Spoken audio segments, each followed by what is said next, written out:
What's going on YouTube? It's Anthony from CompSci Studio and welcome back to your 6th Java Advanced tutorial. So today we're just going to be polishing off enums and we're not going to be looking at them again in our advanced series. We might get to them again when we're making games and stuff. We might be implementing some type of power system like this, but that's for a later tutorial. So today I'm going to be teaching you guys how to actually assign a numerical value, a string value, a boolean value, whatever you want to the corresponding variable that we create within our enum. So in this case we would want strong to indicate a bigger number than moderate, which is a bigger number than weak. So for strong, let's say we give it a value of 3. So to assign values, we're going to be getting an error just for a little bit, but I'll clear that up after, so just bear with me, you guys are going to get errors. But to assign a value, we're going to be basically making a constructor. Let me just do it this way. Let's make the constructor first.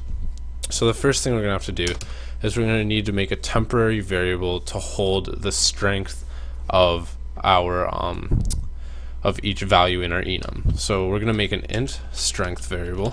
So this is just a temporary strength variable that we're going to be declaring. And then the next thing we're going to do is basically create a constructor for our enum. Now I know this is all kind of confusing, but in the end it's going to make sense. And when you create an enum, this is basically the stencil that you will use for every single enum you create. So the first thing we're going to do is we're going to basically create a way to assign values to each variable within our enum. So to do this, all we have to do is we're going to create a private constructor, and we're going to, since it's a constructor, it takes the value of it takes the name of the enum. So we're going to create private power, and since we're assigning it a integer value, we're going to use in our parameters int I, and then we're going to put down our curly braces. And then within our power constructor, we're going to be setting our strength variable, our temporary strength variable, to the value that is passed in for I. So we're going to go strength, oh man, I can't type, strength is equal to I. I still can't spell it. Let's just copy and paste that and everything will be good.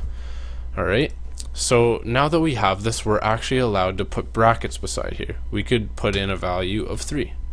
We can put in a value here of 2 and a value of 1. So we could put in whatever value we want, since we basically prototyped each variable within our enum to accept a parameter of an integer. So now we need a way to actually access the value of each variable within the enum in our main method. I know that's kind of confusing, but once we finish it all, it'll all make sense. So let's create another method, and this is going to be a getter method to basically get the actual value that we put in here. So we would get the value of 3, 2, or 1. So to do this, we would just go public, since we want to be able to access it from anywhere within our code. And we're going to make it a return type of int, since we're going to be getting an actual integer value, and we'll name it get power, and put down our curly braces. And then finally we're going to be returning the strength variable that we basically assigned. So we're going to go return strength, since we want to get the actual strength of the power. Alright, so now if we run this, we should get nothing. Just run it, make sure. Since there's nothing in our main method printing anything out, we're not going to get anything. So say we wanted, like right over here, we've already assigned player 1 to a value of weak. Now say we wanted to actually find out what the numerical value of weak is. We could just go sout player 1 dot get power. So right down here, it found our method that we can now use. So player 1 dot get power, and let's put a little prompt here.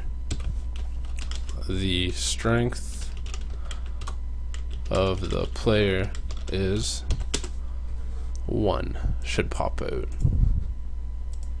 Whoa, I forgot my plus sign. Don't forget your plus signs. So run it again, hopefully we don't get an error, and the strength of the player is 1. So we basically used our get power method that we created within our enum to access the value of week. Since we set player 1 to week, it goes into the enum. Okay, we know it's week, so we're going to go to week. Oh, guess what? Week has a value of 1. So yeah, that's pretty much it for this tutorial. If you guys have any questions, feel free to message me. Send me an email, send me an inbox, whatever you guys want. If you guys have any questions, send me an email. So yeah, thanks for watching, and comment, rate, and subscribe, and I'll see you guys in the next tutorial.